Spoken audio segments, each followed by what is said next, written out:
Mihavitsy ny mpanjifa ho an'ny sasany aza tsy misy asa mihitsy.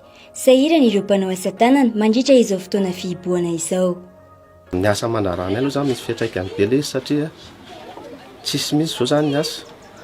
Raha misy tôbila simba ohatra zao alohan'ny olona ajahana any an-trano izay hoentina aty amin'ny garazy. Dia misy fiantraikany be aminay ilay izy satria tsy hanasa zany zao zay, zany no tena marina.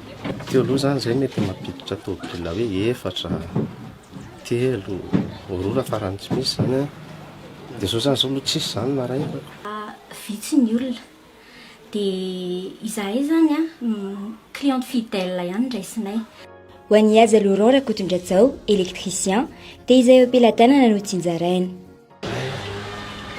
Ny eo amin'ny ankonana aloha zany zao efa sarotsarotra efa tamin'ny herinandro iny e. Raha malala ihany moa ty konora virus ty.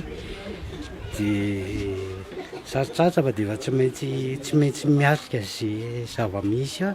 Ny eo am-pelatanana aloha zany zao efa vitsy e, efa olany mahitsy zany e, efa olany.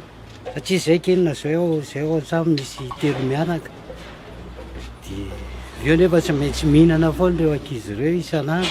Tsy malala hoe tsy misy e, fa vao mivoaka ny trano dada dia lasa niasa zay. Nefa tonga ny hariva tsy mitondra vola, tsisy asa, tsisy ninino.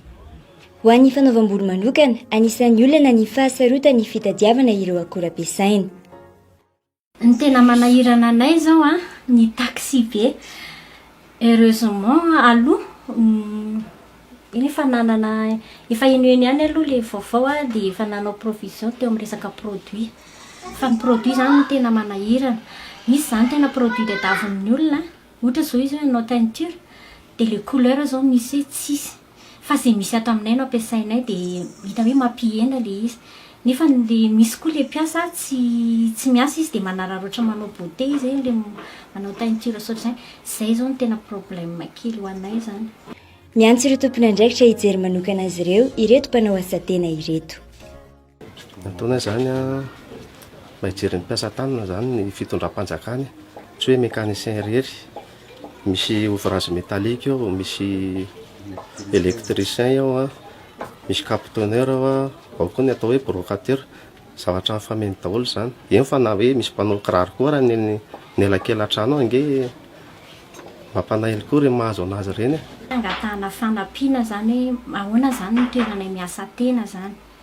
Satria na zavatra ampiasainay zao efa nomboka ho lanilany daholo zany zavatra ampiasaina, indrindra fa le produit.